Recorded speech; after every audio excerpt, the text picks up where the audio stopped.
سیدنا عمر رضی اللہ تعالیٰ عنہ کے پاس ایک شخص آیا، کہتے دعا کر دے بارش نہیں ہو رہی، کیسا بھی ہے، کہتے اللہم اغفر لی، اللہم اغفر لی، یا اللہ معاف کر دے۔ کہتے ہم نے بارش کی دعا کہا اور آپ معافی مانگ رہے ہیں۔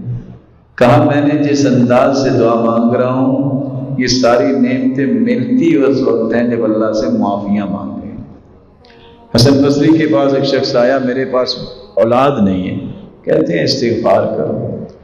دوسرا آیا، کہتا ہے مال نہیں ہے، بہت فقیر ہوں، کہا استغفار کرو۔ تیسرا آیا، کہتا ہے بڑی مشکلات میں ہوں، کہا استغفار کرو۔ چوتھا آیا، کہتا ہے بارش نہیں ہو رہی، کہا ہے استغفار کرو۔ کہتے یہ کیا بات ہوئی، ہر چیز کا استغفار کرو؟ کہا میں نہیں کہہ رہا، قرآن پڑھو، فَقُلْتُ اسْتَغْفِرُوا رَبَّكُمْ إِنَّهُ كَانَ غَفَّارًا۔ جب تم اللہ سے اپنے گناہوں کی معافی مانگو گے تو اللہ تمہیں صرف معاف نہیں کریں گے، وہ تو کریں گے کریں گے۔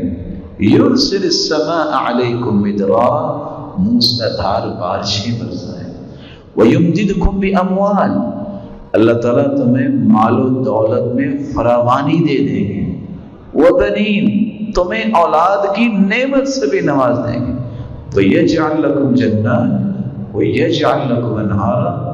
تم طرح طرح کے پھل تو نہیں خرید سکتے، مہنگائی بہت ہے آج کل، تم استغفار کرو اللہ تمہیں باغات کا مالک ہی بنا دے گا، نہریں تمہارے لیے چلا دے گا، لیکن کب؟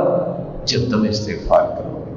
تو رسول اکرم صلی اللہ علیہ وآلہ وسلم نے صحابہ کو یہی تلقین کی، بلکہ حدیث میں آتا ہے طوبیٰ لمن وجد فی صحیفته استغفارا کثیرا، قیامت کو جب نامہ اعمال کھلیں گے سب سے بڑی سعادت اس بندے کی ہوگی جس کے نامہ اعمال میں کثرت سے استغفار لکھا ہو۔